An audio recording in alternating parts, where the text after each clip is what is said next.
Hey guys, welcome back to a new video. I'm Stephanie West. I'm a licensed counselor here in the state of Michigan. Today I want to have a conversation about fear. Now, if you've followed me on the podcast, which is Healing Through Pain, we have had kind of a more lengthy discussion on the presence of fear in our lives. But the goal of it is to normalize that fear is part and parcel of being human. So just over the last few moments here, I had a session with a client where fear has really been the driver for a lot of the decision making that's gone on in her life over the last decades. And as we've gone through kind of her mental health and mental wellness journey, we've kind of given due reverence to fear and said, of course, fear has a place. It's our alarm system. It's our warning that something could go wrong. So we hear fear and we take it seriously to the extent that it's giving us some new information or some data for us to consider.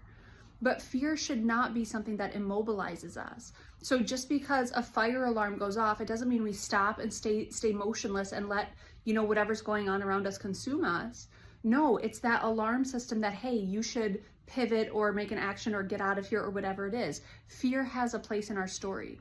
But fear also shows up in the good and in the bad. So over the last couple months here, I've been waiting to hear about a program entry that I've applied for. And it took, 3.5 months to hear back, went through the interview process. And then I had to wait for 5 days before they said yes, accepted or yes, denied. And here's the thing, no matter what they said, their fear was going to show up. Because now they've said yes to me. And it's like, okay, what does that mean? What does that mean for the next 4 years of my life to this commitment that I'm making? Or they say no and the fear says, okay, what does that mean? You thought you were going to go left, but now that's not an option. What are you going to do instead? So I had to just understand that fear was a part of that process. And kind of my, insides were roiling over a couple days, just kind of like, what does this mean? What am I stepping into? What's the next chapter?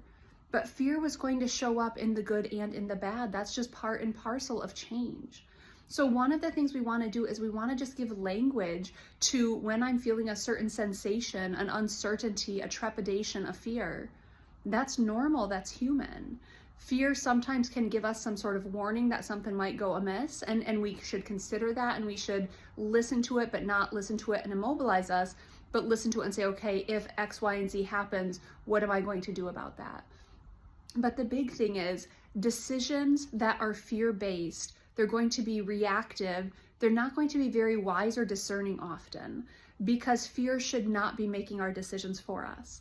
So what I want to encourage you is, if you're in a season of fear, if you're kind of in a season of, being a touch immobilized, you don't know which direction to move, let the fear ride out. And if you can't let it ride out, talk to someone, get with someone who can help you organize it, normalize it, encourage you to kind of, sit in it, let it run its course, and then pivot and make your next move.